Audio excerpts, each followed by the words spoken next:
There's a right way and a wrong way to do recess at CJA. The purpose of recess is to have fun, but we have to have fun in a specific way to make sure that we're all on the same page. So we transition to recess with calm bodies. We never bring things to recess that we're going to try and put down or take off. So a coat or a sweatshirt or a notebook, no, that stuff stays in our locker. If we bring in a coat or a sweatshirt, it stays on our body. Our gym shoes are only worn in the gym. We are not going in there barefoot or in dress shoes. In the MPS, we're not taking shoes off. Once we get into the recess space, we're going to wait for the 3 rules. We're going to say, what's rule number 1? Everyone's going to say, be safe. What's rule number 2? Stay kind and positive. What's rule number 3? Have fun. So be safe. We wait to enter a space. We're never running across the street. We're never running into the gym. If an adult is not present, we enter with a calm body. We stay in the recess space. You will never leave a recess space without permission. If you do so, you're going to give up your ability to be part of the recess community. If you hear 3 whistles, you stop immediately and put your eyes on the adult. If you're in the gym, MPS, or classroom, you can go ahead and take a seat. If you're in Moore Park or the CJA playground, you're going to line up, not worrying about who's first in line. We used soft touch and keep our hands to ourselves. So in flag football, it's a one-hand touch. In tag, it's a soft touch. We're never going to use forceful shoving touch. And making sure that our emotions stay in check. Getting physical is never the answer. Even if somebody puts their hands on you or says something to you, the only options you have are to walk away or to ask for help.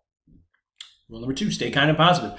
You agree to the rules before you start a game. We include everyone. We give compliments and are good sports. If we're too competitive, we're going to be asked to take a break. If we brag or try to put somebody on blast or say, I'm better than you, you're going to be asked to take a break. Everyone is everyone's friend. We're not going to be possessive and say, oh, this is my friend, so you can't play or you can't talk to them. And we avoid gossip. We are not a community of gossip where we talk about each other behind our backs. If you have an issue with somebody and you need help, go to an adult, have that conversation with that person and that adult. If you need help, ask for it. Adults are not simply there to always solve your problems. So an adult is going to say, use the conflict wheel. What would you like to choose? Play another game, talk it through, tune it out, apologize, ask them to stop, Rochambeau, and there might be other options as well. Sometimes an adult, if you can't agree, might ask both of you to take a break. Rule number 3, have fun. The score is always fun to fun. It's never 5-4 or we won, you lost. The best player is always fun. It's never I'm better than you. If you're arguing at the end of recess and you can't calm down, you're giving up your chance to participate in that game the next day. So if you can't play flag football or basketball or gaga ball or one of those things without getting upset, you're not allowed to play it the next day. Getting energy out is a good thing. So is giving props and compliments to each other. Say, good job, nice game, 5-finger breathe. Think of things that you're grateful for, but get yourself reset that you can go to class. If you're upset, speak with an adult. At the end, we are responsible for cleaning up the space. If you hear the megaphone or the whistle, don't keep playing. Stop. If you keep playing or you say, oh, I didn't hear it, that's a really good way to say, hey, I need more practice at this at the start of next recess. Calm bodies when you line up. We're not caring about who's in front. Or racing to try and get in front of somebody. If you're shoving it in front of somebody or trying to get in front of somebody, you're going to be asked to move to the end of the line.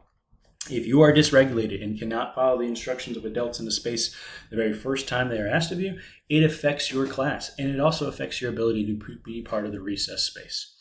Finally, we are responsible for cleaning everything up. The materials that we have are a gift. It is our job to make sure that they get put back nice and neat so that the next group can use them. And this is an excellent example of those materials being put back nice and neat and being cared for. If we make a mistake and we break something, it's our responsibility to fix it.